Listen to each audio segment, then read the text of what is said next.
Greetings, everyone. This is me again, Zahra. So I was on Stand Tall Israel live stream. It's still going live. Let me see if, sorry, excuse me. Oh, God. So let me see if the sound is coming. Yeah, sound's coming. A little bit. Okay. Thing is that although I've replied in this Finnish Zahra live stream of mine just earlier, I've replied to Stephen Anthony, finished Zara, but before that, my reply to at Stephen Anthony. Now, I thought of making a separate live stream for this, right? So that for the longest time, narratives, twisting and turning of the truth has been there. And in the end, when he thought he was losing, Nayan Singh, 1873, Namaskar. Namaskar, welcome to my channel. Nayan Singh, a very good morning, brothers, sisters, he says. Thank you so much, really appreciate that. So, sorry, I'm not Hindu, but namaskar to you. Welcome again. Thank you. Yeah, sunrise time. So, uh, he started to, Stephen there, Stantall, Israel's channel, live stream, started to say that he knows, as if he knows Benjamin, right? Netanyahu, Mr. Benjamin Netanyahu, who has called him an asshole, and he called him something else by his good name or something. Okay, when he was losing. You see, I wasn't going to reply to him. I know there are trolls and it's just junk going on, and it's been the propaganda against Israel and the Jews. Hatred has been going on for years and years and years. Start from Islam also, or maybe from Christianity, right? So the propaganda going on, and you can twist and turn the words and say it's okay. I'm going to show you one example. Let's see if I can even come up to these people who are so cunning, clever, and no remorse, no remorse. Because when Bridget, I replied to him when Bridget, they were showing Bridget Gabriel's story, right? Horrifying. Both sides are wrong, he said. And before saying that, he said, end this. When are you going to end this to the channel live stream? And what else has he said against this live stream? So when he said both sides are wrong, I wanted to know how the both sides are wrong. Uh, the Christians wrong in Lebanon, right? When did they do what the Muslims did to the Christians, horrifyingly making them suffer, persecuting them, and then even killing them, taking their lives, unleavening them. Sorry. Where are the both sides wrong? So he goes, dodges me. You know what a dodgy man or person he was, right? The way he dodged and dodged for a lot of time there.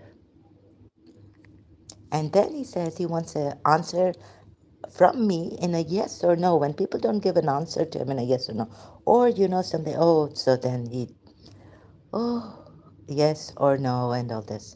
And another thing, as if he was dodging philosophy, he was giving me philosophy. And the British, he didn't say that, he's not blaming the British, but he was saying that the British have done this long time ago, therefore, thus, this, or that, whatever the British have done in the colonial times, in their empire rule over the world. My God. So, I just came across this, like, no remorse, park grooming gang horror. The lady says, the anchor, oh, she says that the newscaster says she's a journalist. She's done a lot of news, but this one really haunted her, right?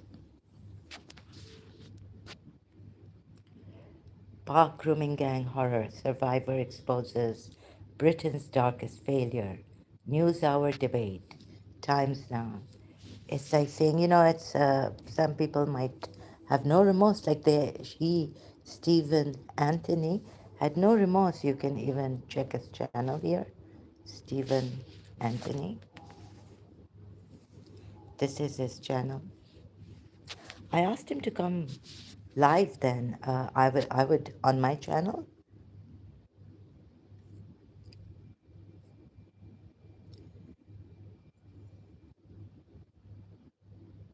Maybe a Britisher, maybe, God knows. Okay. Oh, sorry, he's American from California. He told me.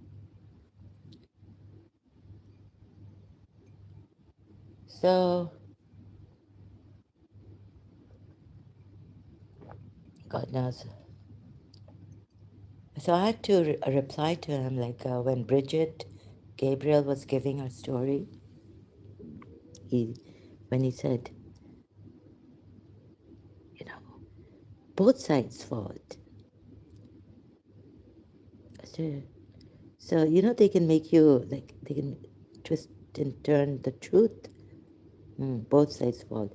And then he's told me the Israelis' fault too. That it's documented. It's a well documented thing that Israel helped Hamas at first, or what was he trying to say? So, sorry, I can't go back to the and show you the comments in the live chat or replies and all this, right?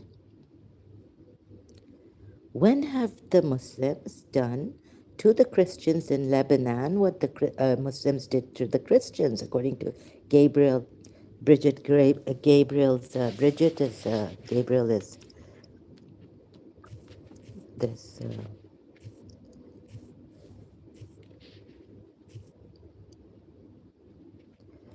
Lebanese American activist and author, right? All right. They were showing her story. She was telling her horrifying story to another on another channel. What was that channel's name? I forgotten. PB P podcast. Oh, both sides' fault. I mean, it's chilling. It's really chilling. I want to know where he's from. And before that, when are you going to end this live stream while they're showing Bridget Gabriel talk to this PBS podcast? Let me show you. PBS podcast? Sorry, just searching for PBD podcast. Yeah, they were showing this on the channel. So where is it? Bridget PBD podcast.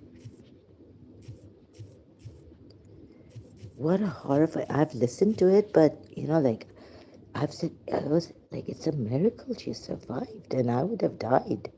I'm sorry. How did she take that? And I don't want to say it there. Podcast. I would have been gone. Maybe gone mentally insane. I mean, crazy. Lost my mind. Bridget Gabriel.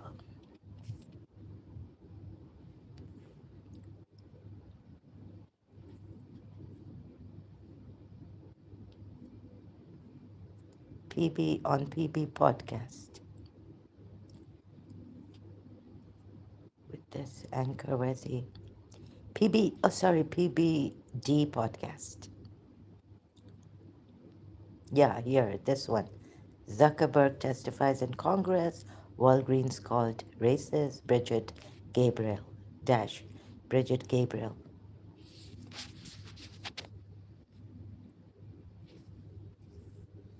They were showing this, and Stephen Anthony, when are you going to end this live stream?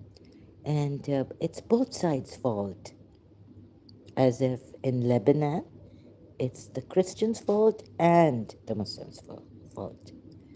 Both sides are wrong. Oh, I didn't say it's their fault. I just said both sides are wrong. Oh no, I didn't mean fault. I didn't mean to blame them. Or sorry, he said he didn't mean to blame them, right? He was not blaming them. This playing with words and dodging and his philosophy, and yet he can't say about this or about that, the question they asked him. But he cares, but he can't say right now about that and this. What is urgent? Why don't you listen to Mosab Hassan? I've listened to him. He's right. He's partially right, wrong. He's not completely right. So partially this, partially that. Okay. And Benjamin Netanyahu, Mr. Benjamin Netanyahu, has called him an asshole, called Stephen Anthony an asshole. And then he goes on about his philosophy and observation. What objective observation he's doing? He said, I'm not really, as he's not judging anyone. He's just saying both sides are wrong, and he's just putting in, and maybe he can help them. Look at his philosophical stuff. Like he tried peace, but it failed many years back. Can you hear me? I'm talking very softly because it's late. It's early morning now. Sorry, and the neighbors will be killing me. I'm already gone case with all this. There's dust, a lot of dust I get. I can't clean up since I have this pain. It's been ages now, but also this pain and the fever and going to the hospital.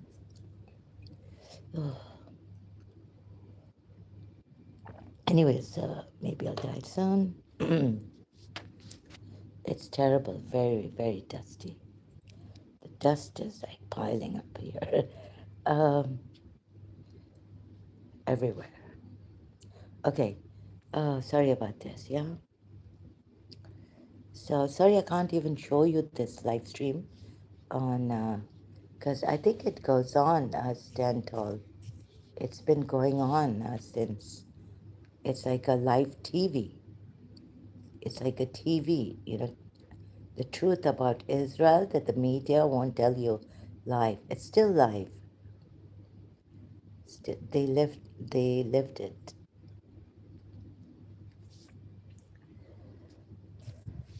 No, you're really not listening to Musab Hassan. He wasn't. And dodging my questions, asking him things. Why would you say this? Why would you say that? No, I didn't say it like that, and I don't care. Or it's not that he does. Oh, sometimes like this, and sometimes I don't. I cannot say about anything about that, so I can't show you the comments in the live chat between us, between the here. Okay, let me. So he made me think that he's spoken to Benjamin Netanyahu. He knows, and it is well documented that Israel did something horrible, right? Israel's not fault, but maybe Israel is to be blamed or wrong. So here we are. I was from my previous live stream. Where shall I start from? Okay, I've taken an AI overview of what the AI gave me, a screenshot on my other device, right? Three. Let's see. Well documented that, what was it? Anyways, that Israel did something terrible. The Palestine Liberation Organization, PLO, originally planned to liberate Palestine through armed guerrilla struggle. Over time, however, they officially shifted their strategy to include a phased approach of diplomacy, international recognition, and peace negotiations to establish an independent state. Anti-defamation, something from their website, I think it is. It just and le right. The movements. This from AI, Google search. The movement's strategy evolved across three distinct phases: armed struggle 1964 to 1973, guerrilla warfare founded in 1964. The PLO operated as an umbrella for for various militant factions, the largest being Yasser Arafat Fatah. The initial goal was the complete elimination. Sorry, I'm finding it hard to read because of the whatever attacks I've had over the years, right? Spiritual attacks and all, and great, deep, emotional turmoil and all this agony. The initial goal was the complete elimination of Israeli sovereignty. What would this mean? And the liberation of the entire historical land of Palestine. Really, there was a historical land of Palestine. This was not the Philistine, uh, the in the Bible, right? Through asymmetric warfare, direct action, the PLO utilized bases in neighboring Arab countries like Jordan and Lebanon to launch cross border attacks and engage in global operations to bring international attention to the Palestinian. Um, Let me see if I can show you this here. But I can't, sorry, I can't show it like. I'm just going to give you a glimpse of this, right? Bring to international attention. Oh my goodness, neighboring Arab countries like Jordan and Lebanon to launch cross border attacks and engage in global operations to bring international attention to the Palestinian cause like this. Violently, warfare, guerrilla warfare, direct actions. They wanted the Arab neighboring countries to take, like Jordan and Lebanon, launch cross border attacks and engaged in global operations. Britain made a mistake. You see, according to Stephen Anthony, why did why did Britain do this? Like West Bank there and Gaza there, how they separated. Britain is to be. Actually, he's not saying Britain is wrong. He's just doing an observation, objective observation, right? That's all he's doing. Wow. Amazing. That's all he's doing. Thank you for being here, taking your time. I apologize that at this time I have to come. What else do I do? Wait a minute. So yeah, it is well documented that where is it? That what is the goal of the PLO? Where was I? Yeah, it is before this, right? Documented Israeli support for Hamas. Well documented, very well documented. So well documented, right? According to Stephen. And then he shows he's like a close buddy or something. Like he's been meeting. He's on the negative side, but he's been meeting Benjamin Netanyahu, Mister. Sorry, I keep forgetting. Okay, that's really great. And so, where was I? Uh, so after the outbreak of the first Intifada, oh, this no, not here. Please bear with me. I'm sorry if you have to bear it like this with me. During the 1970s and 1980s, one of the Israeli government's main goals in this Israeli-Palestinian conflict was the defeat of the secular leftist Palestine Liberation Organization, PLO. Why must we say it is like that? And so, why did they help the? So here, you see, you can never trust Muslims. Can you ever trust the Muslims? Trust is built first. Okay, they had to use this. They didn't do it like the Quran. You see, even how you show the Quran ayats, and even I've seen how the Shia exegetes have interpreted Quran ayats and how they've shown them. Wonderful, wonderful. You cannot see in Surah Muhammad ayat 4 that war could be created. Muslims can't see that, or even some maybe foreigners, non-Muslims can see non-Muslims, non-Muslim foreigners, or the minority in, no, the minority must have seen. In Pakistan, especially, the Quran, even some of them may not have seen this. You see how I took you from my previous live stream in the end from Surah uh, 33, ayat 60 to 61. Oh, he's been telling me, Stephen, uh, that, there's freedom of will in Islam, in the Quran. My Muslim friend showed me a Quran ayah, right? A Quran verse. What freedom of will for apostates? And so I had to tell him there's a contradiction. There are contradictions in the Quran ayahs. You see this narrative now, the Shias in Muharram commemorating Imam Hussein's grand sacrifice, and his family members, and all this will go on for 2 months for some Shias 9 days. 2 months and 9 days, or 2 months for some commemoration. Dirges, majlises, processions. Oh my God, how the narrative they've changed. And so another conservative religious and anti-PLO movement that was encouraged by Israeli officials was that of the Islamist politician Ahmad Yassin. I think here the Israelis, they shot themselves in the foot by trusting in this and not using, they didn't want to use violence and all this, right?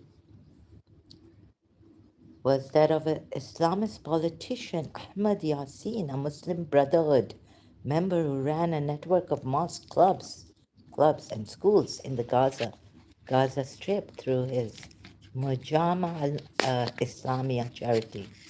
During the 1970s and 1980s, yeah, very well documented. Stephen, look how well this is documented in Wikipedia.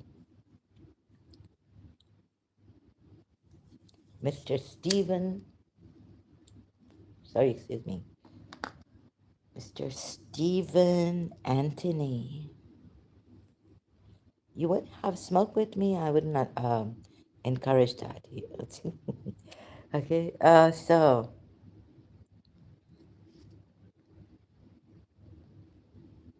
not good for health. At least, what is wrong? So they have acknowledged, but how many Muslims would acknowledge, Muslim leaders, I know, acknowledge that they were wrong in the past, or this Quran ayat, the Prophet Muhammad was wrong in the past, or the leaders, Sunni leaders, the Sunnis can't say anything against their leaders. It's in the faith. It's a part of their faith not to say anything against them Sunni leaders.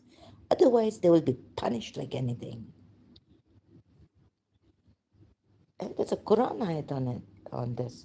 Ulil Amr, obey your Ulil Amr, those in authority among you. Hmm? So these poor, where are they? These Israelis, they acknowledged that they did. Yes, yes, well documented, well put. How they acknowledged this. This is the same. Have they changed it now? Just a few hours afterwards, they acknowledged. This is what I was before Bridget Gabriel coming on live. Oh, sorry, showing from the PBD podcast interview of us. Um I was looking at the Jewish, gentlemen too, and they were cross questioning each other, and the oh, brutally honest, I must say, the Jewish. I think he was Israeli Jewish or American Jewish, both of them, brutally honest. Nothing they left, not a stone unturned against themselves also. And that it is very complex a thing. So children, killing children right now. Oh, it's a yeah. So that about on that also, right? Why the Hamas are responsible for that in Palestine now? Oh, and he's been to. So he was talking about three rabbis before that. That they're real terrible or something, not good. How did he? I'm sorry, I don't remember, but he will, of course, remember how he said it, and he'll try to correct me here in a dodgy manner, though. But he knows Rabbi Simon Jacobson later on. There was just a looting. Oh, sorry, excuse me. Then he mentions Rabbi Simon,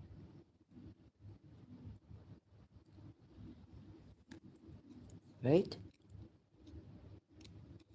And North. Wait a minute. Oh, then so um. Uh, ooh, did you bite your tongue?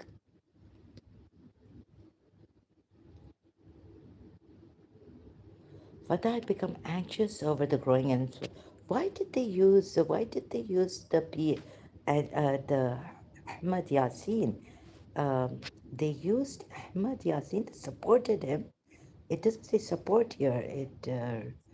Oops, they've changed some wordings. Someone's changed some wordings in Wikipedia recently after my last live stream. Another conservative religious and anti-PLO movement was encouraged by Israeli officials who shot themselves in the foot for doing that. You never trust. You see, do you want to get your people killed in Jewish Israelis killed?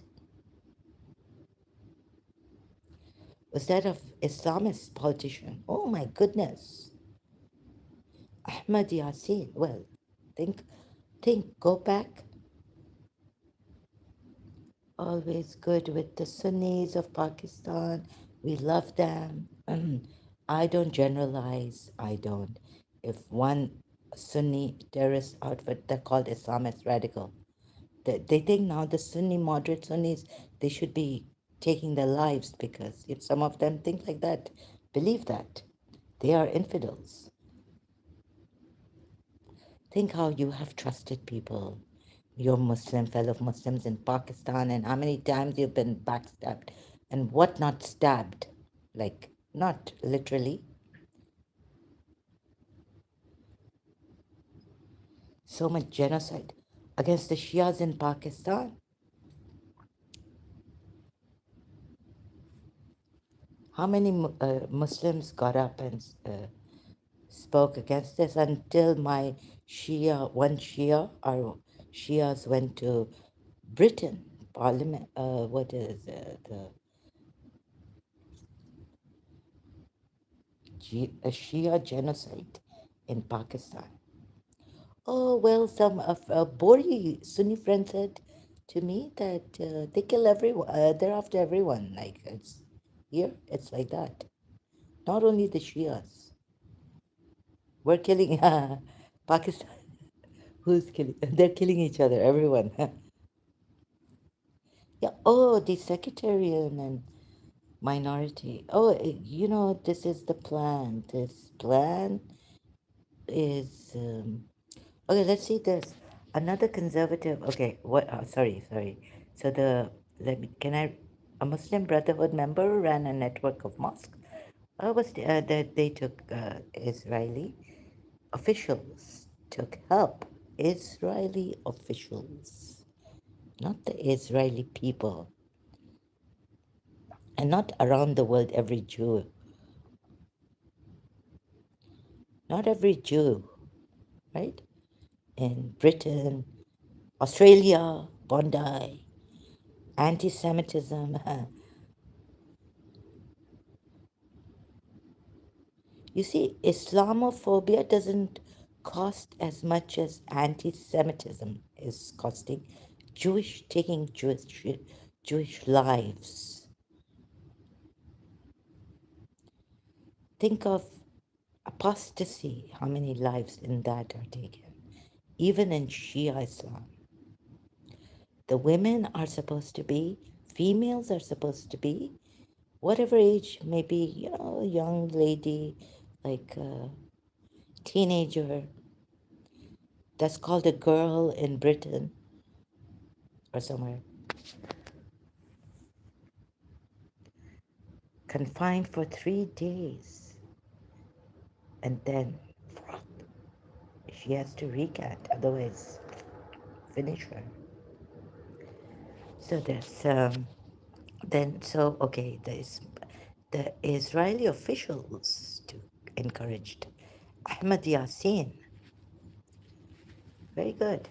Oh God, no, I'm just ironically, member who ran a network of mosques. I mean sarcastically, clubs and schools in Gaza Strip through his. Okay, all this I've read, and then support. Yeah, no, here it is, licenses and support to Yasin so that he could build and expand his network. Wow. Doing the Israel granted licenses and support. American researcher Jonathan Scanzer, I think it's Scanzer, wrote that by the late 1970s, the Israelis believed that they had found Fatah's Achilles, Achilles, Achilles heel. Fatah had become anxious over the growing influence of the Muslim Brotherhood in Gaza, saying that the Israelis subsequently made the ill-fated decision to permit the Brotherhood to operate with relatively little oversight. Yes, I agree with that, so that it would undermine the Palestine Liberation Organization. And what is the Palestine Liberation Organization? And they acknowledged they did this, right? Where is it? Some things have changed here overnight or in few hours. Oh no, not overnight, in a few hours. Okay, right. So, what was the goal of the Palestinian Liberation Organization? That's the next question we should be asking. Why did the Israeli officials help Ahmad Yassin, a Muslim Brotherhood member, right, at that time? What is the goal? So, I showed you in my previous live stream what the goal is. After concluding, the meeting of the PLO was founded on 2nd June 1964.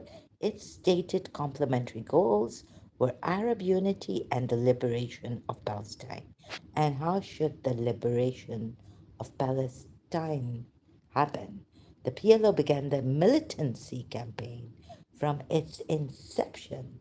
Militancy campaign with an attack on Israel's national water national water carrier in January 1965. Need we go inside, right? But we will. Now, I stopped at this and I read some from the other place where other device, sorry, excuse me. Okay, so here we have, let me just come to the point, right? What was the aim of, instead of reading all this, let me just straight direct um, the PLO's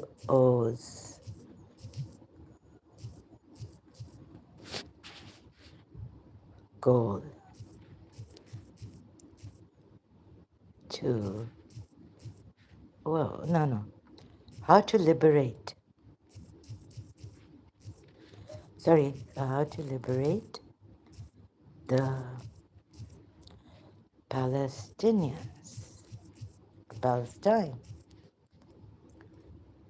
Where's the, come on, please give me the AI. No, I'll read it from my other. I knew this would happen here on this device. So there's more on this. I started reading, and so let me see. I'll continue now. So, direct action. The PLO utilized bases in neighboring Arab countries like Jordan and Lebanon to launch cross border attacks and engage in global operations to bring international attention to the Palestinian cause. Wikipedia links here.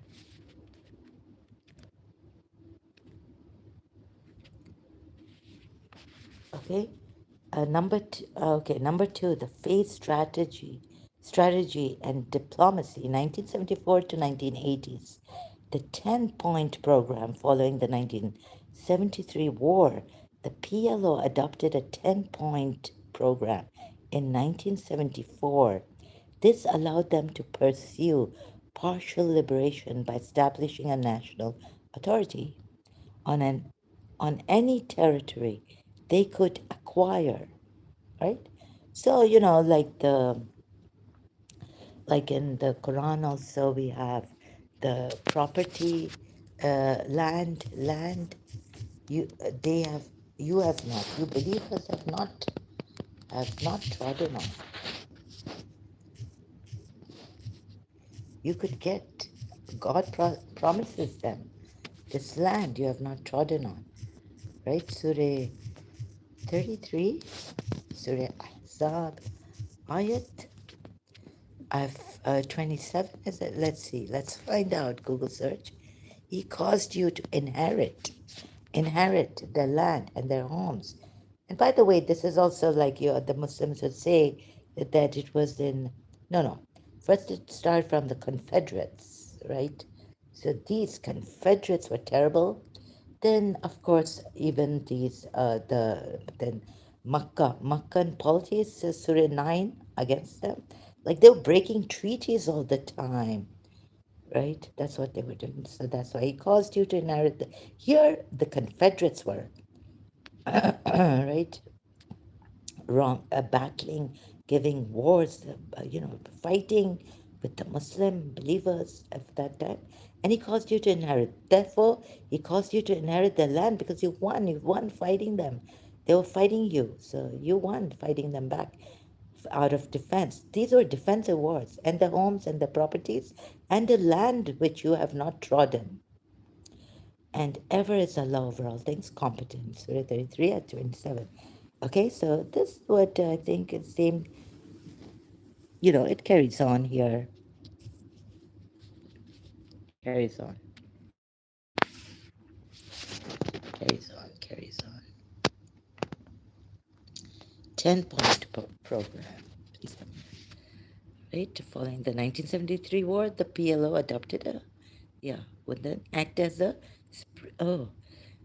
this allowed them to pursue partial liberation by establishing a national authority on any territory they could acquire or capture, by capturing and all that, which would then act as a springboard for further territorial gains. Middle East, Razier. International legitimacy. The PLO transitioned from an armed resistance to a recognized political entity. In 1974, the United Nations granted the PLO observer status. Like Stephen says. He is an observer. He's just an observer, objective observer. Acknowledging the Palestinian right to self-determination, interactive encyclopedia. He said, yes, he's spoken to the United Nations, right? Or the United Nations, PLO transitioned, and the United Nations granted the PLO observer status. Peace negotiations. Oh, mutual recognition. Mutual recognition also accords Palestinian self-rule in parts of West Bank, Gaza Strip through creation of the Palestinian Authority.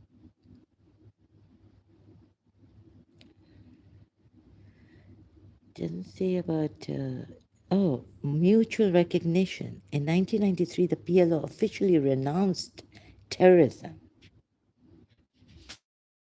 Not that no one spoke about this, right? But Anti-Defamation League website, mutual in 1990s dash present, peace negotiations and statehood. In 1993, the PLO officially renounced terrorism. Now the Muslim Brotherhood took it up since. Recognized Israel's right. Oh, that's great. Recognized Israel's right to exist and amended its charter to remove clauses calling for Israel's destruction and the Jews, their death, being killed.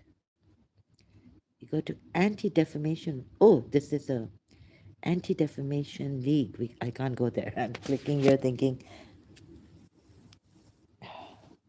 so how did I search this out? What was the question I asked?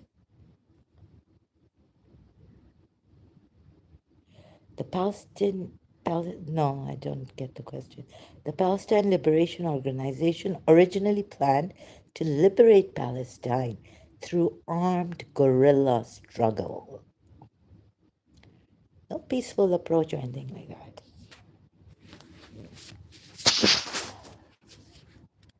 The how did the PLO want to achieve liberation for Palestine? How did? Sorry. How did it? Yeah.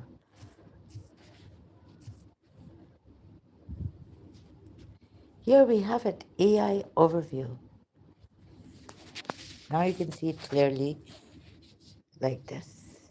The Palestine Liberation Organization sought to achieve liberation for Palestine through two main historical phases. Initially, from the beginning, via armed guerrilla warfare, and later through a negotiated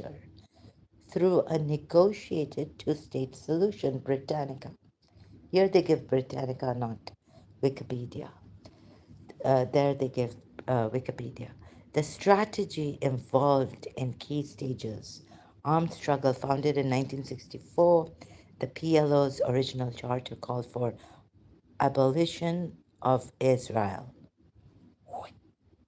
Finish Israel. Abolition of Israel and establishment of a secular democratic state across all of historical Palestine. Most Abbasian says there's no Palestine land there.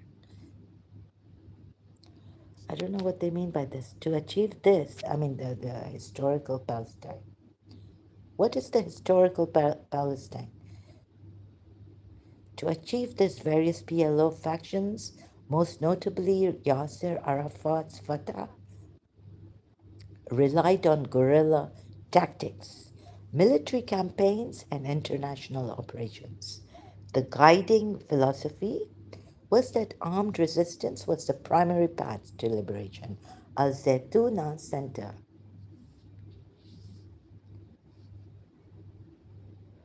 Britannica Kids for Kids, Britannica. Goal and structure. Oh, the PLO Palestinian Liberation Organization, Hassan Mohammed Saleh. Those who are shedding tears on the PLO should first release their tight grip of it. Al Zaytuna Center website. Then, okay, where's the Al Zaytuna? I've read this. The Phase Strategy, 1974. Realizing that the total military defeat of Israel was unlikely by obliterating them completely, obliterating Israel completely. What would that mean for the Jews in Israel? The PLO's Palestine National Council adopted the phased program. The strategy permitted the creation of an independent national authority on any Palestinian territory liberated. Where's the Palestinian territory? Mosabbas insists there's no Palestinian territory land. Liberated from Israeli occupation to be used as a stepping stone toward full liberation. Again, Al Zaytuna Center like the above. From there, political negotiations, 1988 present, facing shifting geopolitical realities, the PLO normally accepted the concept of two-state solution in 1988, acknowledging UN resolutions related to Israel. This culminated in the 1993 Oslo Accords, where the PLO officially recognized Israel's right to exist in exchange for mutual recognition and establishment of the Palestinian Authority to govern parts of the West Bank and Gaza. Gaza. Oh, they did. Where the PLO officially recognized Israel's right to exist in exchange for mutual recognition and establishment of the Palestinian Authority. Where? To govern parts of the West Bank and Gaza. Okay.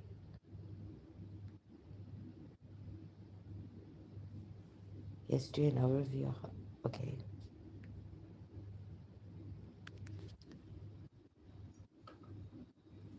Palestinians to govern. Okay. Wait a minute. Okay, I can.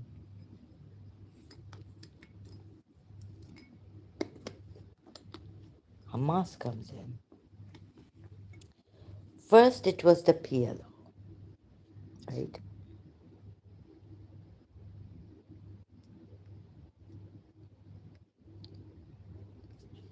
Through guerrilla. Where's the guerrilla here? And they left this obliterating Israeli, right? Israel.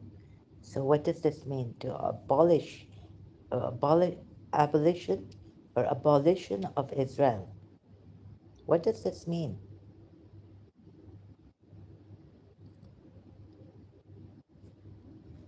Us?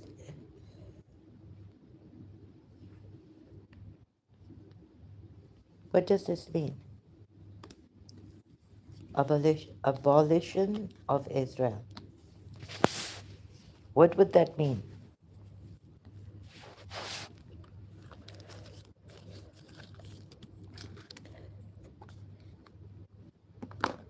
And then this is like recently some, no, wait, armed struggle. Armed struggle is armed struggle.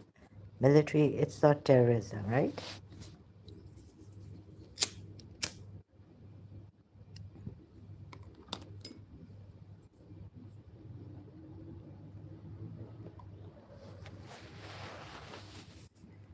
So trust.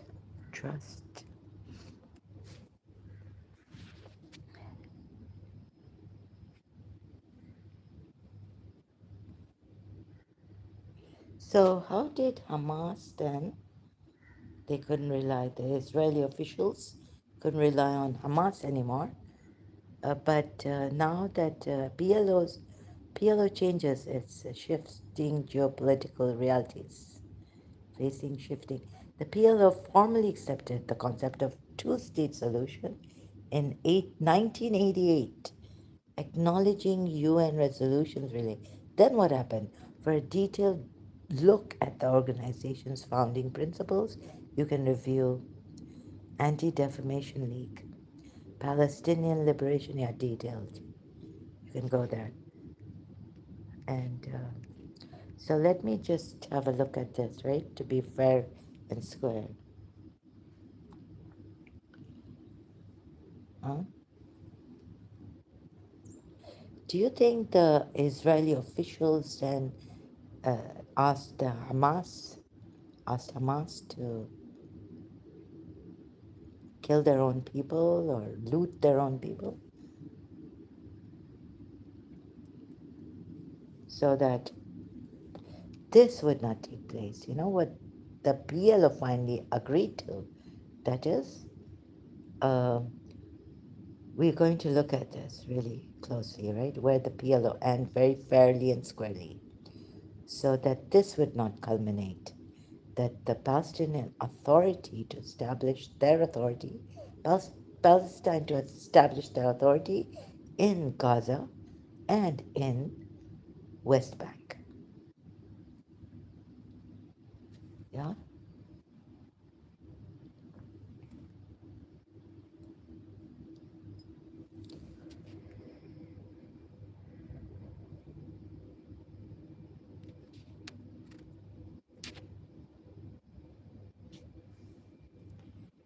Taking a slight okay, I will go into this. So now asking, now the question arises, uh, why didn't the why didn't Israel accept Palestinian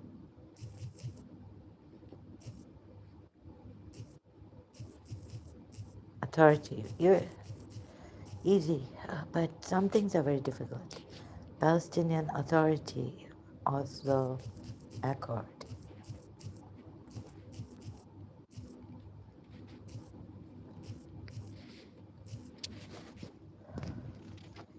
As Israel regarded the PLO as a terrorist organization, uh, so they were a terrorist organization. It refused to talk with the sole representative of the Palestinian people. Instead, Israel preferred to negotiate with Egypt and Jordan and elected representatives of the see the trust problem now. The trust problem because the PLO was regarded now by Israel as a terrorist organization. Would the UAE allow even the Emiratis, part of who have joined, huh? If the Muslim Brotherhood came here,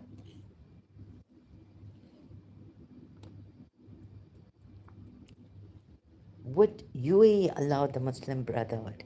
So this is, you see the trust factor. I was even thinking of that, the fear of this, that we can't trust them. You would think, at the face of it, like, they played a game. They didn't want us, they didn't want Palestinian Authority. But I think they didn't trust the Palestinian Authority in the West Bank and Gaza because of this terrorist organization, PLO. They couldn't trust. And terrorist organization. Okay. It refused to talk with the sole representative of the Palestinian people. Can you understand this or not? There can be no negotiation with, although on the outwardly they may show that, okay, now we, you know, to look good maybe. Can you, PLO, first a terrorist organization in the beginning, the Oslo Wikipedia. So then, okay, let's look at this. So you see, we can look at this, or we can go to, would UAE, United Arab Emirates, except Muslim Brotherhood. Some of the Muslim Brotherhood, let's say some of Muslim Brotherhood authority now, anywhere in the world, even if, yeah, or let's put it this way, anywhere, if they say peace in the world,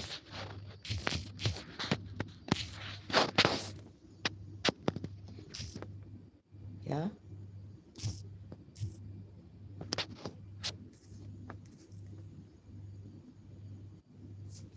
with the UAE, my question, AI, the UAE fuels moves to ban the Muslim Brotherhood.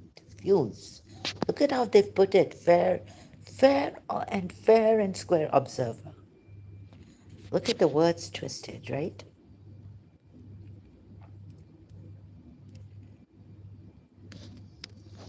Let's look at Council on Foreign Relations.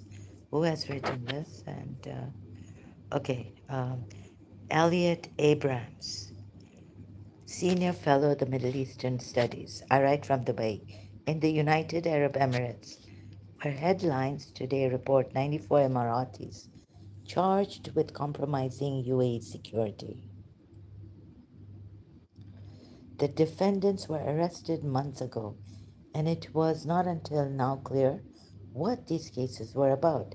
I was among those who asked UAE authorities how they could defend the dozens of detentions without charges, and was told that the men would indeed be charged and trials held. It's now clear that these cases are the government's reaction to Muslim Brotherhood activities in the UAE,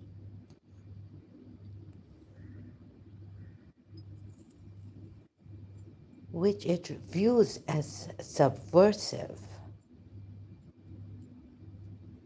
It views as subversive. Can we have peace from Muslim Brotherhood? Do you think we could trust the PLO to have peace with them and have Palestinian authorities in West Bank and Gaza?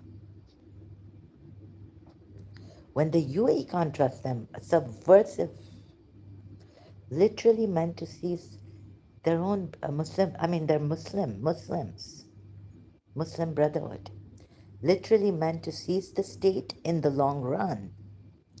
Oh, what about the human NGOs and others who don't talk about this? Most of the 94 accused are members of Al Islah, an organization linked to the Muslim Brotherhood. They have been in the custody of public prosecution in Abu Dhabi since arrests began last summer. You want trial? Okay. They were charged with violating Article 180 of the Penal Code, which bans the formation of any political organization or any organization that compromises the security of the state, and with having connections with foreign bodies to harm the political leadership. Several of the detainees confessed to setting up a secret organization with an armed wing, with the aim of seizing power and establishing an Islamist state in the UAE, a security source said last year. The Attorney General said yesterday the organization's members. Oh, so sorry, I'm just. It's also because, the human uh, human rights campaign against UAE release Mansour, give him a trial, Ahmed Mansour, and all. Oh my goodness. This is the first time I'm reading from their side now, the UAE side. Oh my goodness. The Attorney General said yesterday the organizations, can you see this? The organization's members had invested funds raised from their subscriptions, arms money, zakat, and contributions in commercial and property companies. and bought and sold residential and industrial properties and agriculture land with the aim of hiding agricultural land, with the aim of hiding funds from the authorities. The importance of the case lies not so much in details, which remain to be proved, as in its exposure of the attitude here toward the Muslim Brotherhood. It is viewed as a sinister organization acting secretly. It is viewed as a sinister organization acting secretly to build an invisible human and financial network, not as a group of devout individuals just trying to improve society. Oh, oh, oh. Can you blame the Israeli officials for not trusting PLO's peace Oslo Accord? Oh, that's why they attacked the Abrahamic Accord. To improve society. Not this, not devout individuals, just trying to improve society. As to any suggestion that the brothers merely seek democracy rather than the system of governance in place, your officials and many outside the government scoff at this as Western naivety, right? Being naive. Westerners being. People should look at Tunisia, Libya, and Egypt. We're neighbor, Egypt, neighbor of Israel, right? I am told before they argue that the brothers' real goal is democracy, even though they may see it democracy on the outside, like PLO, in Oslo Accord, right? So this, oh, and you expect Israel to hand in Palestinian authorities, Gaza and West Bank. No, no. And then go back and blame Britain all the time. Now, who do you blame here? Who do you blame? Oh, blame the United Nations. Blame the United Arab Emirates. We've got all these Western, you know, let's leave this for a while. Let me show you. I also got, like, oh, for Mansoor. Oh, I didn't know this. So naive am I, like the Westerners.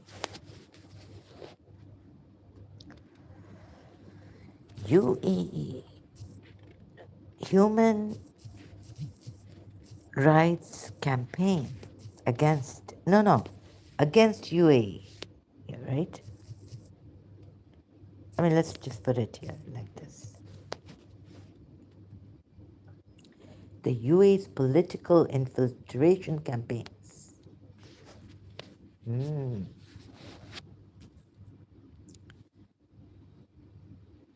Oh, British. Okay. Are the Muslim Brotherhood through, like,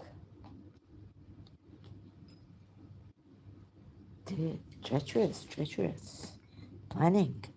Oh, I should open my eyes. Okay, Jordanian princess, yes. UAE domestic workers trapped, exploited. No. Mansoor. Uh, how come I'm not in the? I could be in the. Yeah, I could have been. Let me see. Human rights in the UAE.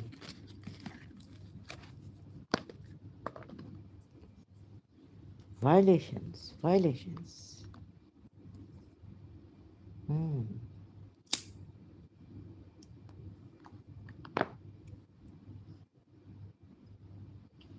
Against Muslim Brotherhood. Let's see now. Like this. I've never.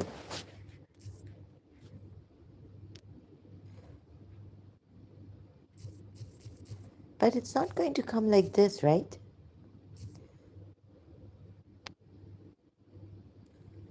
The UAE's alleged, it has come, alleged Muslim Brotherhood smear campaign.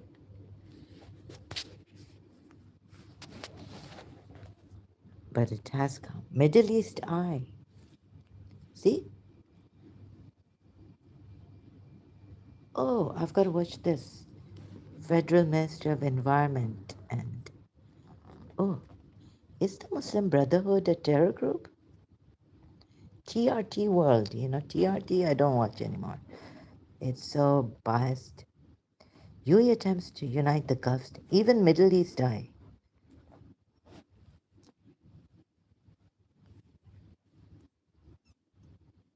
Even Middle East. It's so terrible, sorry. UAE attempts to unite the Gulf states to overthrow the... Unite Muslim... to overthrow... UAE urges Gulf states to unite over Muslim Brotherhood. Threat to... Which are a threat to... He predicted long time ago, Sheikh Abdullah, UAE Foreign Minister. Sheikh Abdullah, His Highness Sheikh Abdullah bin Zayed Al Nahyan. Amjad Taha on Muslim Brotherhood. Maybe I don't understand. Yeah. Muslim Brotherhood under pressure as UAE leads Gulf Front. AP archive.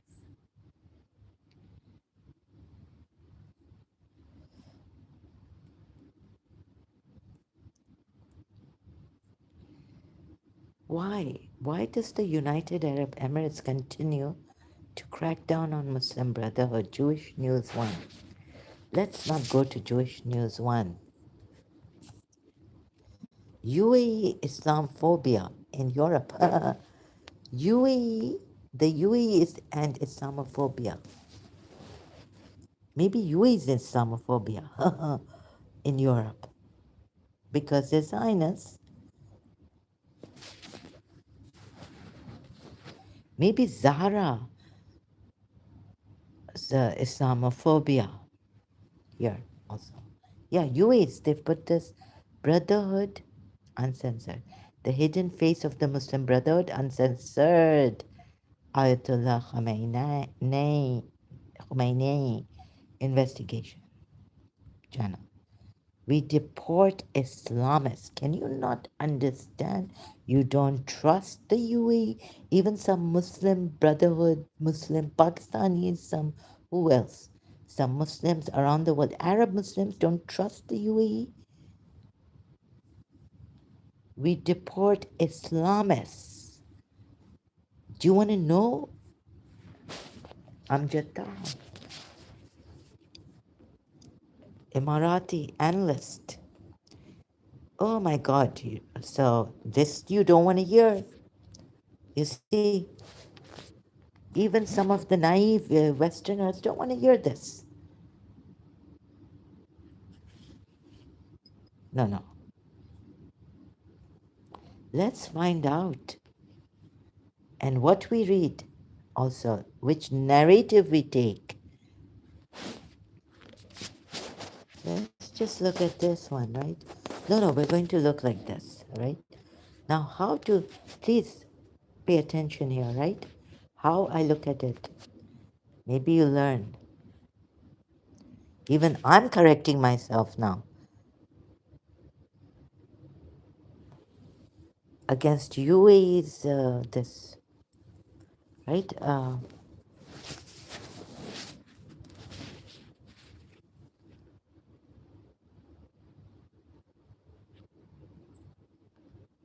Yeah, we had some drugs in the car. They slapped us and this and they broke my, God knows what, yeah, torture. UAE, Dubai police torture. Okay, that could be there. Is there? Let's see. The Muslim Brotherhood. What is it? The Muslim Brotherhood is a militant Islamist organization affiliates, which affiliates with affiliates in over 70 countries, including groups designated by whom? As terrorist organizations, right? By the US, United States of America. Whether the Muslim Brotherhood, writ large, should be designated as a foreign terrorist organization has been the topic you debate. You do your philosophical contemplations, right? Hamas formed in late 1987 at the beginning of the first Palestinian Intifada uprising. Its roots are in Palestinian branch of the Muslim Brotherhood, and it is supported by a robust socio-political structure inside the Palestinian territories still. And it is also supported by the Palestinians. So not to just blame the Israelis for supporting one of the members that time against PLO. Okay, or Muslim Brotherhood. Can Shias trust the Muslim Brotherhood? Now, we get facts. Who will we get facts from? A Muslim country that has proven how much percent? Huh? Trustworthy. We can trust it. Which Muslim country shall I trust about the Muslim Brotherhood? Or maybe their actions. Let's see, this is UAE, the Emirates Center for Strategic Studies and Research. Now, the Muslim Brotherhood come from the Sunni Muslim, right? Islam. But they're Islamists. They are they are a branch of Sunni Muslims, right? Description: since it was founded in 1928 by Hassan Bana or Bana, the Muslim Brotherhood has sought to present itself as the moderate manifestation of political Islam movements and express its rejection of all forms of violence, extremism, and terrorism. However, a closer look. Who wants to look closer? Thank you, Emirates. This is where I want to look closer. Like I've looked closer to the Quran ayats where Stephen has said, a Muslim has showed me just one ayat. I said just one ayat on Allah giving free will to you all, to you disbelievers, infidels, hypocrites, diseased hearts, and those who talk against Islam are rumor mongers. We will, Surah 33 ayat 60 to 61. Sudden assaults on them in Medina started because they were the Confederates from the Confederates in Medina. No, you cannot see closer look at the Quran ayats. What I found is completely opposite of what the Shias even. The grand sacrifice. Humanitarian. Imam Hussein stands for humanity. Who is Hussein? Go and search Facebook and other. There's a website also. Who is Hussein? You will find the narrative that came from the Prophet Muhammad's family. All wrong. So, how they changed, turned. So, however, closer look at the history of the group. Yeah, history of the group. Thank you. Since its establishment and a meticulous review. Ooh, the way I did meticulously reviewed the Quran, ayats and all. Review of its literature. Yeah, main book, Quran. Oh, and there, sorry, excuse me. So now, Meticulous review of its literature and political and religious ideology easily exposes the falsehood of these unrealistic claims. So in front, I can say,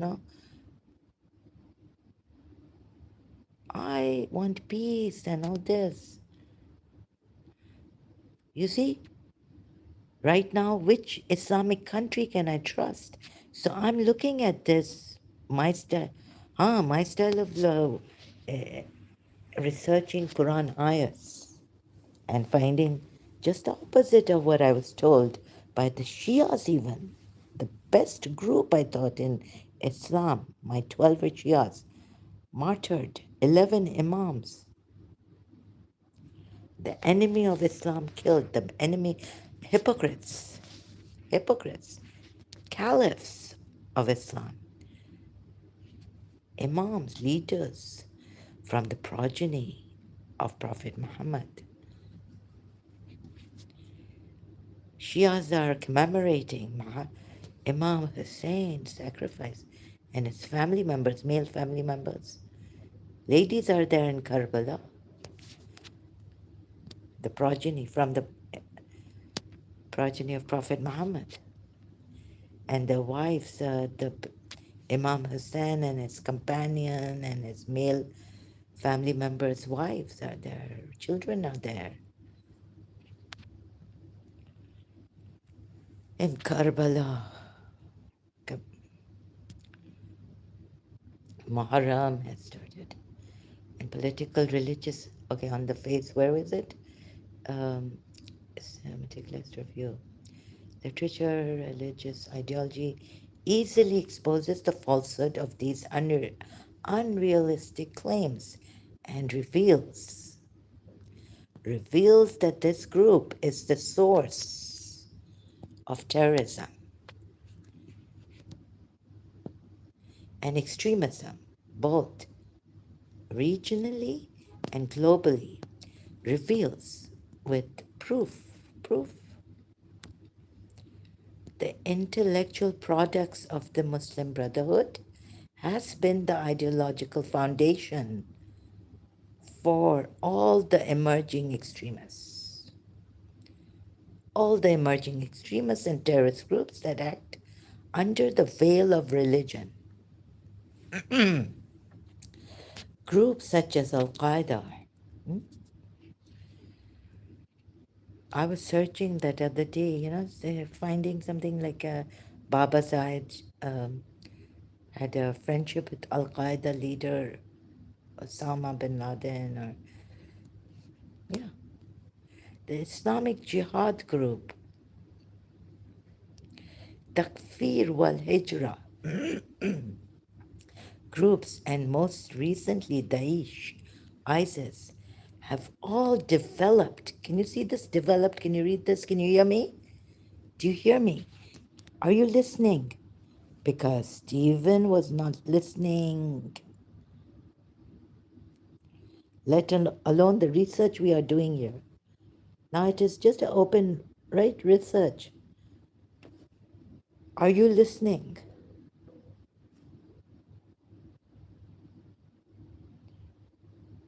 Are you paying attention?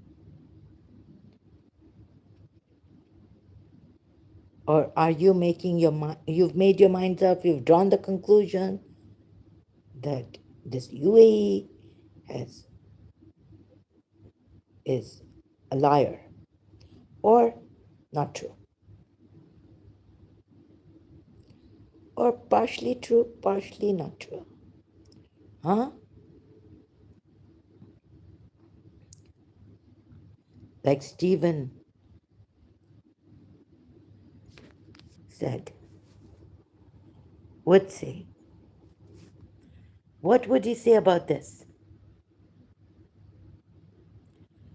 Oh, terrorism. Okay, you do your research, right? How have they found this out?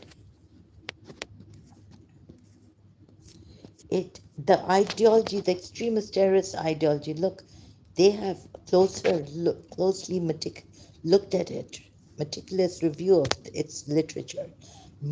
All the extremists, all, even in Pakistan now, where do they come from? Al Qaeda has come from here. ISIS has come from this, their ideology, their books, their literature. What more can they do to show us? You still don't get it. The West, Britain, Europe doesn't get it. Now, Sheikh Abdullah, sorry, we know them. We have done the meticulous work here, right?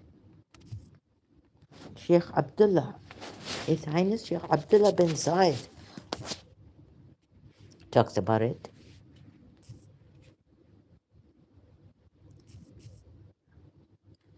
Let's search it like this. Sheikh Abdullah bin Zayed on Muslim Brotherhood.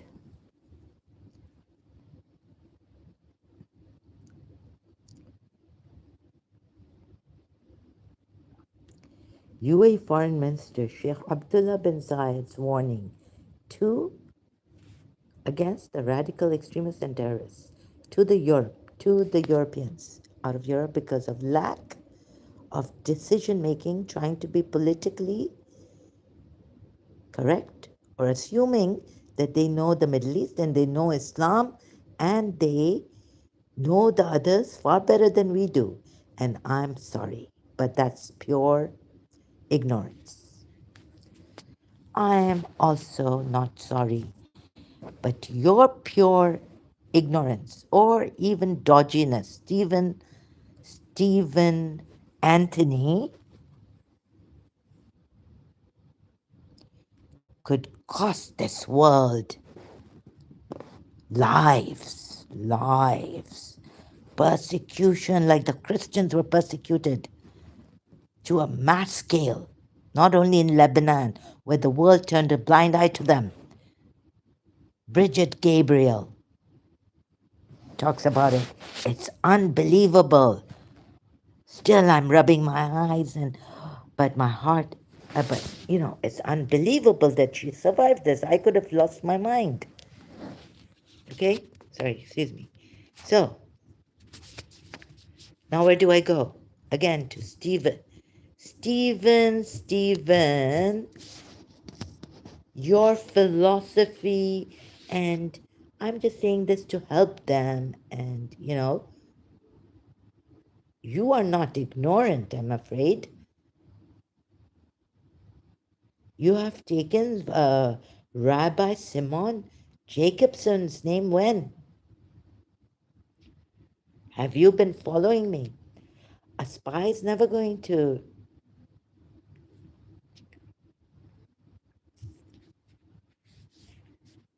Let's just go to a spy who has been following me, I'm afraid, I suspect. Stephen Anthony. Stephen Anthony v2r on Stand Tall Israel. Looks like a crook to me. Talks about those we can't trust who drink beer.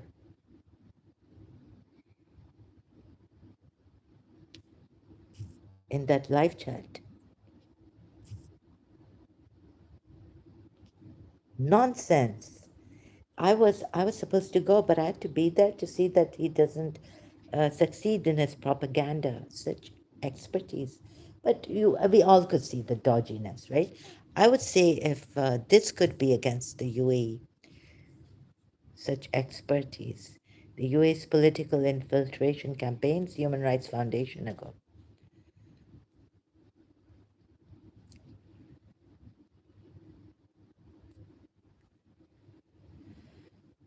Or Pakistan now, because Pakistan, Shias are not with, or are they now, with the Iranian regime?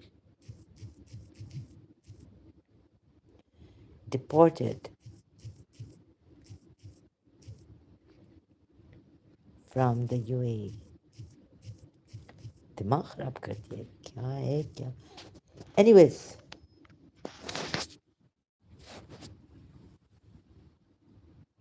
there was a Shia doctor there cardiac. He said, "Hello, I haven't been to the Imam Barga yet, but my Shia, my brother's Shia still. He goes there in Muharram. He must be meeting him now in the Imam Barga.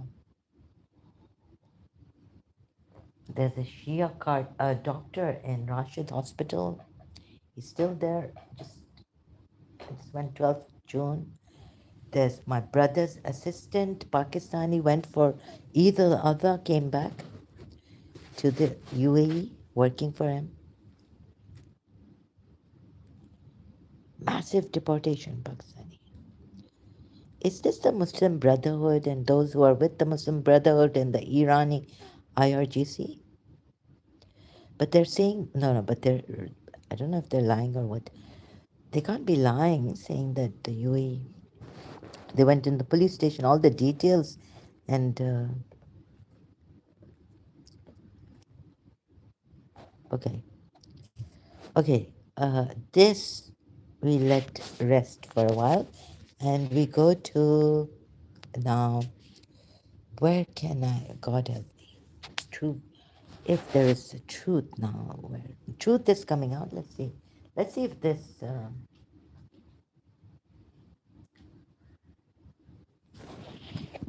Are the Jewish? No, I was going to see something. Right? Jewish hate. No. Let's go here. Oh, this is K. What was it? A Bori atheist, even. Like what was his name? He was an atheist. He's an ex-Muslim. Um, he was saying all America's, Western propaganda against Iran. Right? What was his name? K. It started with a K. So I left his, and I gave it to him before leaving. You are a. So if I show you this, right, Goldie Ghamari, he would say, and others, what would they say about Goldie Ghamari? Agent or ignorant? She's living in Canada. She doesn't know a thing, right? My I-24 News interview, Trump's Iran deal could save the regime. Right. So freedom for the Iranian people, out, gone, dead. Goldie Ghamari is in Canada. She doesn't know what the hell is happening. She's all, if you ask that Bori, even atheist, right?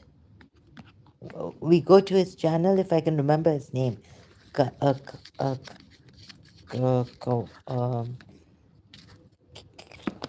KL. Sorry, no.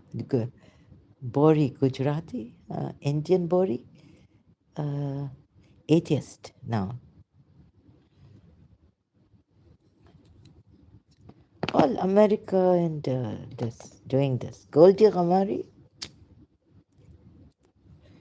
executing every day the IRGC, the Iranian Islamic regime, the people of Iran, young, every day.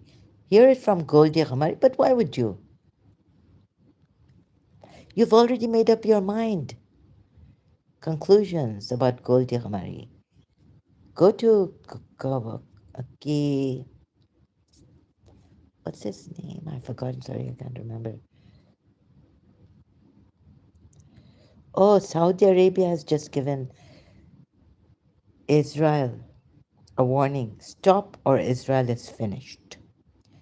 Saudi shocks world, finally confronts Israel over Iran, WLA channel.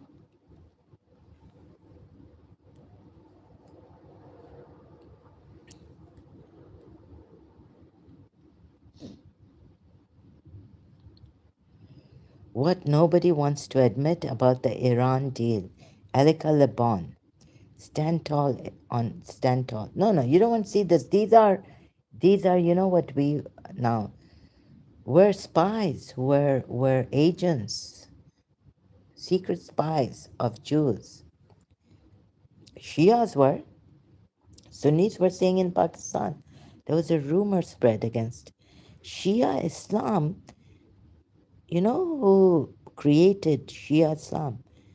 According to the Sunni, Pakistani Sunnis, who created Shia Islam? Ibn Saba did. He was a Jew.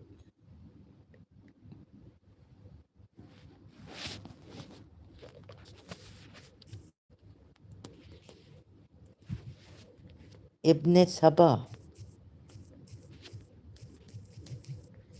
created Shia Islam. A Jewish Ibn Saba, Sabah actually in Arabic, a Jewish man created, a Jew, sorry, created Shia Islam.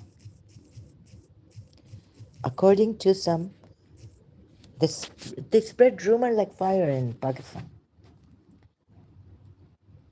Abdullah ibn Sabah was a Yemenite Jew from Arab, and he's the one, according to Sunni and Shia tradition, right? But according to Sunnis, he created Shia Islam, Abdullah ibn Sabah. Oh, it's without the H in the end.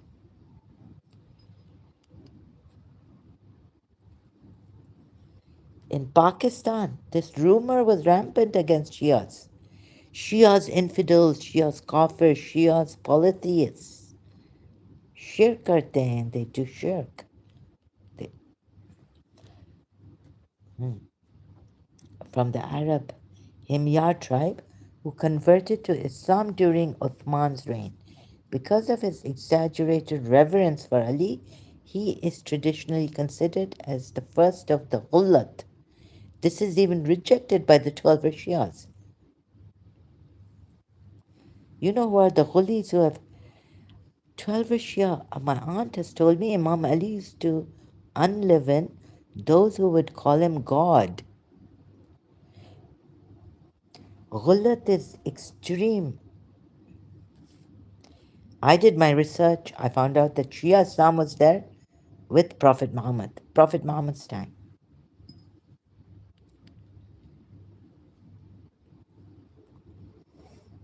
No, no, it's in the Quran also.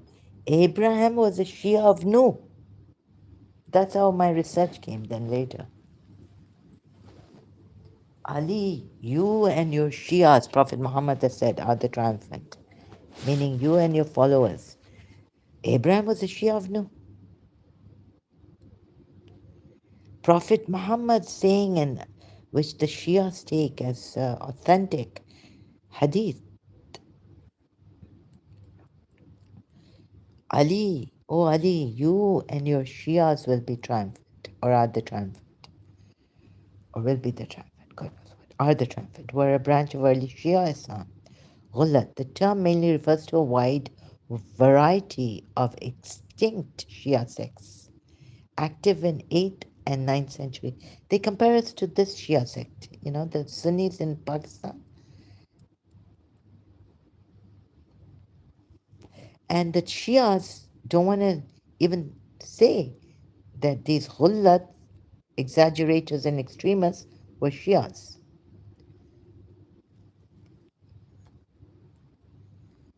Most notably Ali and his and some say that the Shias say, taking the Ghulat maybe, or I don't know which Shia, Alawites or which Shias, that Jibril made a mistake. Now can Jibril make a mistake? Right? Oh, Imam Ali is what? Jibril made a mistake. Hello, Shias. Yeah, Jibril would make a mistake. The angel of revelation, right? Went to Prophet Muhammad rather than Ali. If Jibreel made a mistake, then what now? The revelation we shouldn't believe in. The Quran ayats, right? The angel of revelation, trusted spirit. Good God. Quran ayat says about him, who brought it on the heart of Prophet Muhammad. Trusted spirit would make a mistake. Jibreel, namely. And another ayat says Jibreel brought it in the heart of Prophet. This trusted spirit is Jibreel. Of the Imam and return of Raja have been influential in the development of, you can say this, yeah, you can say that, I'll have to look at it, but you can say that the ideas, something like some ghullat idea, such as the notion of occultation, ghaiba, and return, Raja, of the Imam have been influential in the development of Twelver Shiism only. Later, not the Ismaili, see, later Ismaili Shia authors such as Jafar ibn Mansur al-Yaman and Abu Yaqub al-Sijistani also adopted Ghullat ideas to reformulate. This is where the occultation and Raja, the coming back, return of the Imam who's in occultation, the last Imam only, 12 Shias comes from, maybe. We can say this, yes, it's true. Right from here, I see the ideas of the Ghullat.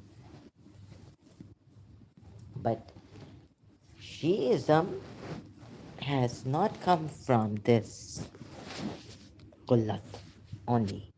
No, some ideas have. Okay.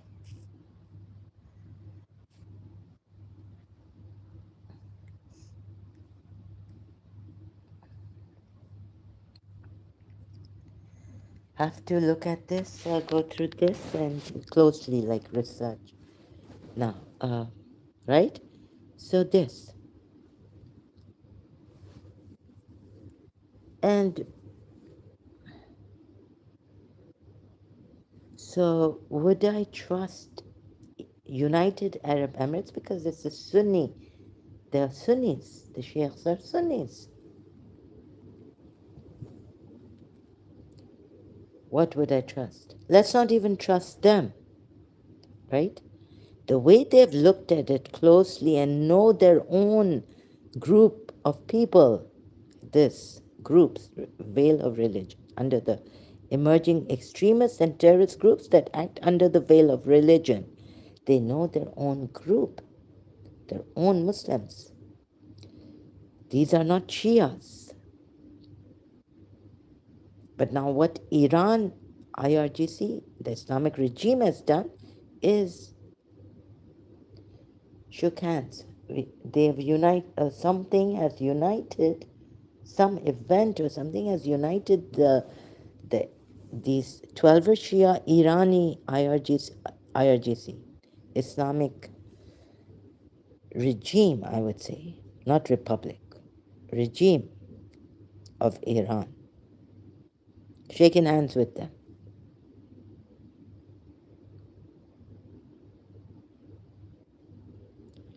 Something has united this Muslim Brotherhood with the Iranian regime, Shia Islamic regime. Good God. Takfir wal Hijra groups and most recently Daesh, ISIS have all developed from the Muslim Brotherhood and have assimilated the same ideology. Sorry, I can't zoom it in. The same ideology adopted by the group. There is no, meaning the terrorists come out from this Muslim founder since, Hassan al-Banna, and their ideology, their books, their literature, and all this. The moderate manifestation of political Islam movements express its rejection of all forms of violence, extremism, and terrorism. However, a closer look at the history of the group since its inception, establishment, and the meticulous. Who does that? So I still, I trust what you were saying against their own group of people. They could have used this like the Iranians are IRGC. They could have used them.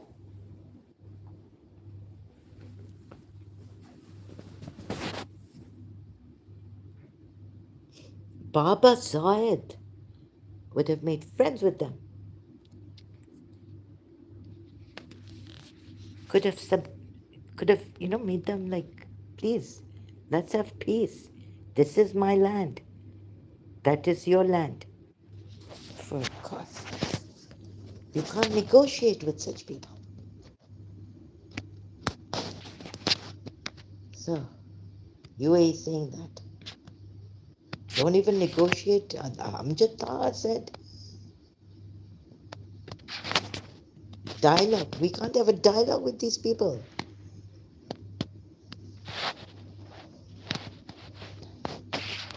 I can't have a dialogue with Shia. Very few. I think who was it? Coker Shia? No, I don't think so. I had a dialogue with him, but he's not a Shia, right? Are they Shias? So, only one.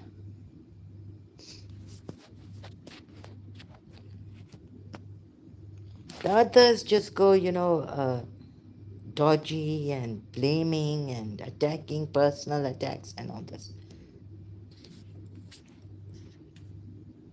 Who was Coker was a Shia, I think one. Hmm. If he was a Shia, I apologize, I'm mistaken then. But one Shia. And of course, one Sunni also I can have a dialogue with. Ex-Muslims like Awais Iqbal has had dialogues with Sunnis also. So, let's go to Arab Spring.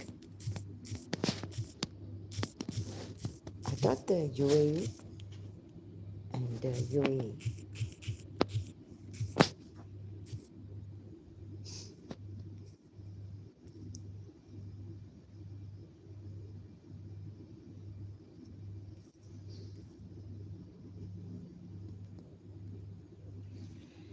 Terrorism is a threat, including in the UAE.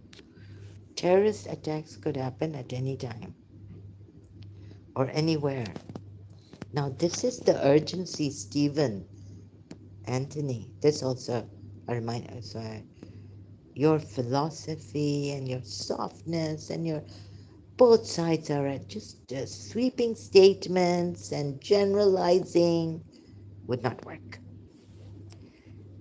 We have urgency and emergency at hand to save the Jews, to save the moderate Muslims, to save and let UAE be ruled by the people of the UAE, where they can choose their leaders, not be imposed this caliphate or through terrorism. We have serious problems, life-threatening situations, and land being taken away from its rightful rulers, Muslim rulers, leaders. We can't make sweeping statements and generalizing and philosophy right now.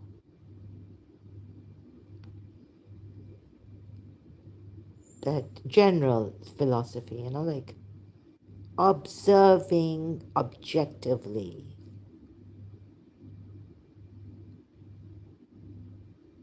That's why your way of peace, your work on peace earlier on in years before has failed. Terrorist attacks could happen at any time or anywhere. Avoid possible targets, including venues. What? Including in the UAE. Travel advice and safety. Oh my God.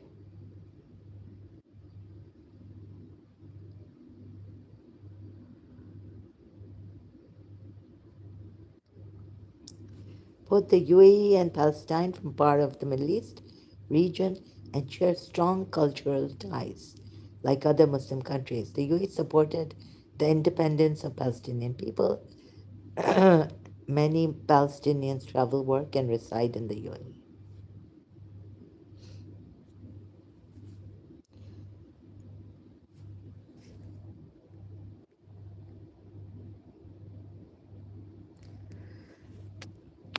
Look at it. We have to look at this. I hope my email is not compromised here.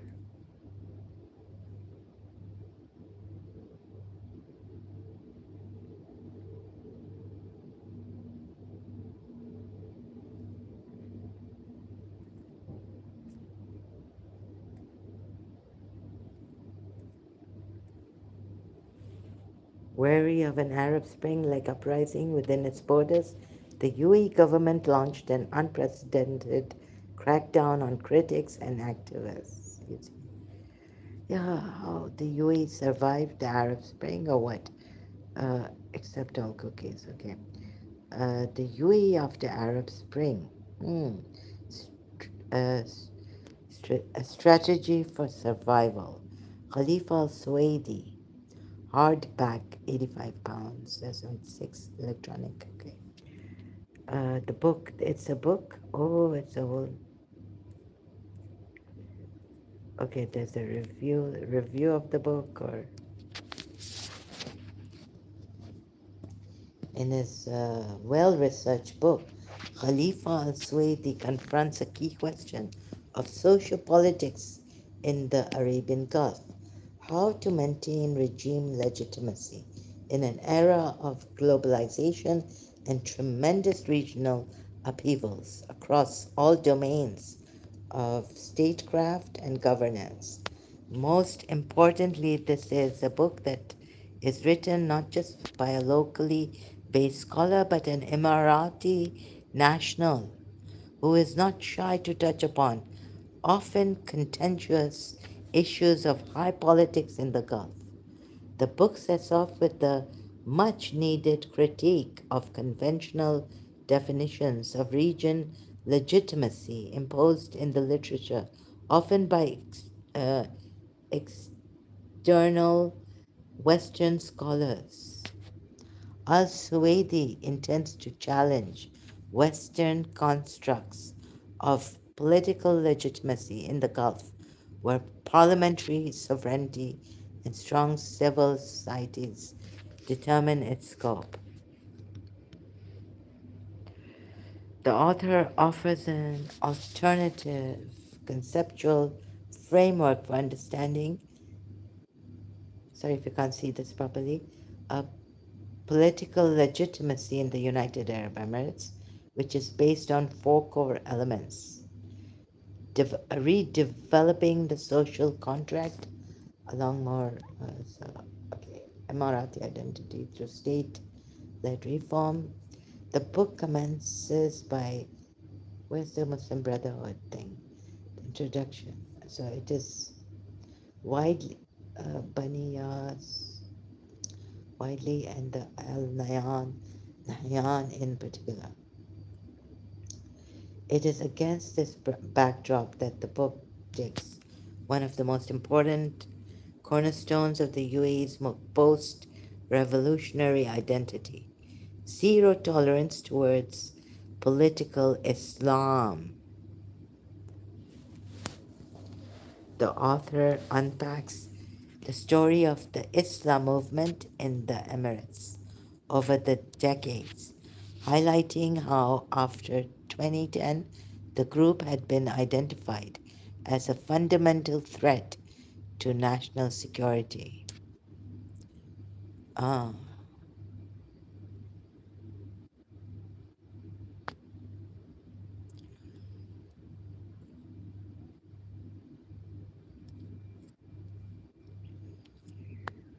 okay, let's leave it to that now. I can't read more, I'm tired. But This is the thing.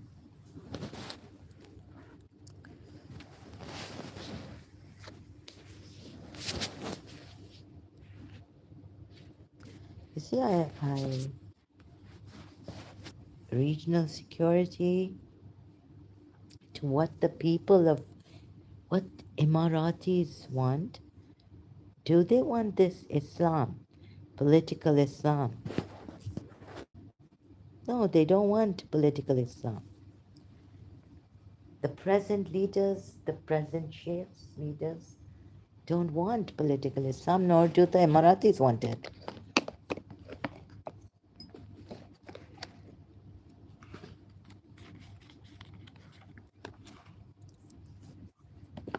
Do you want Al Qaeda? Even the Pakistani moderate Muslims in Pakistan didn't want Al Qaeda.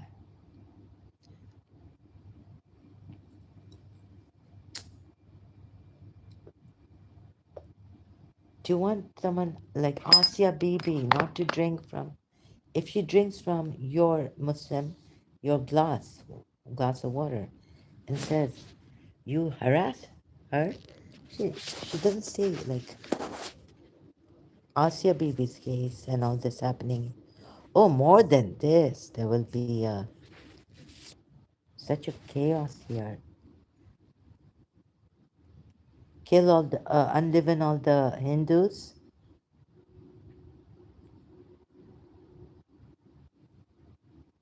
Ex-Muslims. Uh, no, forget, there are no ex-Muslims here in the UAE. Only one, which I think they would want to punish for blasphemy.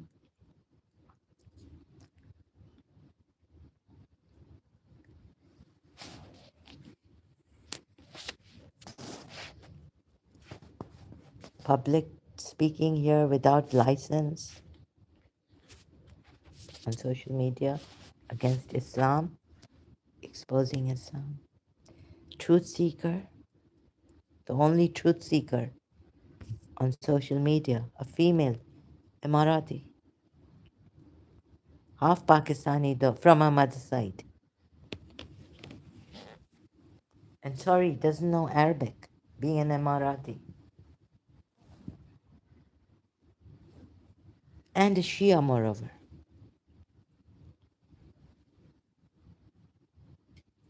Ex-Shia now. Huh. So think about it, yeah? Think about this, please. Why wouldn't the UAE allow Muslim Brotherhood to have authority in Europe also? So think about Israel, then go back and see why Israel would not want authority of the Palestinians in the West Bank and the Gaza Strip. So rejecting the Oslo Accord. Think about it, right? Instead of right now, UAE also has done a great job in this, I feel, and I think, and I realize, to not allow any of Muslim Brotherhood here. Take stringent action against them. The book reviews the facts, and what if the UAE?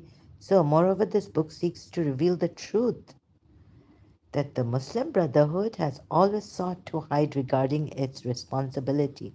Hide regarding its responsibility for spreading extremism and terrorism. Wait, could it be that some Muslim,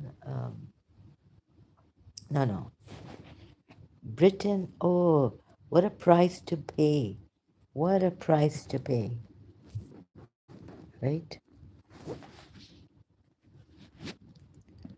UAE Foreign Minister Sheikh Abdullah bin Zayed's warning to the West about what a price to pay. You did well. Campaign.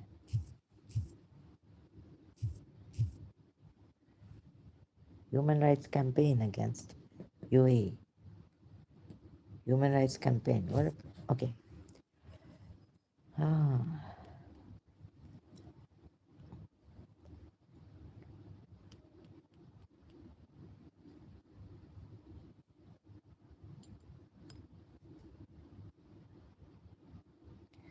Okay. Let's take a break. Yeah. How many hours now? 1 hour 55 minutes. Answering Stephen also. What is the urgency here? You know what the urgency is? Oh, you wouldn't believe in Maryam Namazi, would you? Islam altogether. Islam is is incompatible with human rights, not secular ethics, morals, compassion, empathy, humanity, but with human rights. Maryam Namazi. Who could say it? Do you think? Of course, a Muslim, even a moderate Muslim would not say this.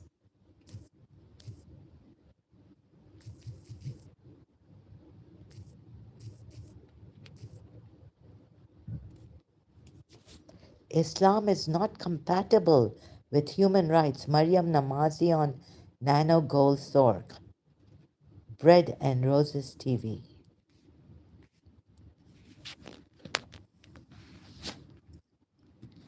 Please, this is the urgency. This is an emergency. That's why we're doing this.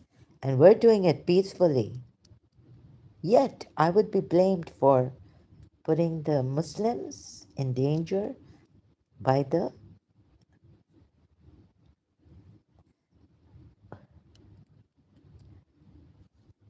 by Indian Hindutva nationalists putting the poor Muslims in danger. Yeah, by Israeli Zionism, not Zionists and Mossad. Ooh, and by U.S. officials, right?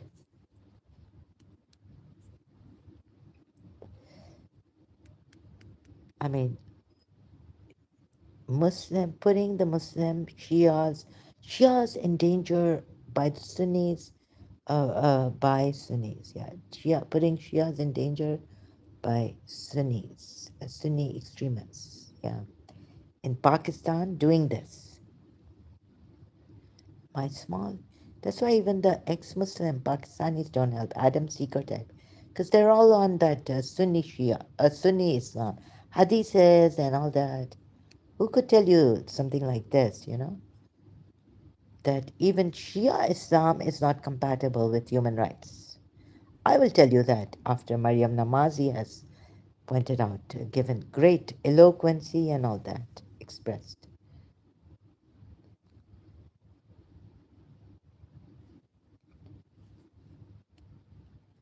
Freedom of religion, not in 12 Shias. The only thing that you have is Ismailis, human rights.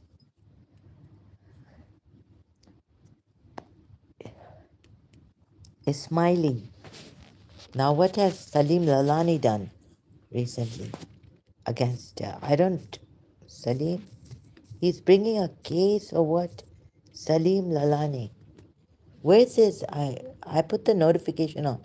Salim sues Australian arm of Ismaili Imamat. Upcoming. It's still upcoming. Yeah, it doesn't. I have put a, but my phone is on Do Not Disturb. So let's see if I'll be on YouTube or not. But I've put the notification on. Upcoming.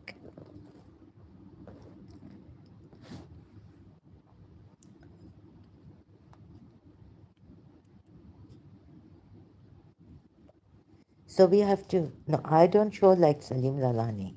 You see? I show in other ways against Ismaili Islam too, Imamat. Okay, thank you very much. I need to go now, sorry. This time, yes, I need to go. Rush. Hurry. I'm tired. Thank you so much for your time and really appreciate your Nayan Singh, or Nayan Singh. 1873, always coming here. Good morning, sister. Very good morning. And still a good morning. Very, very good morning. Thank you so much.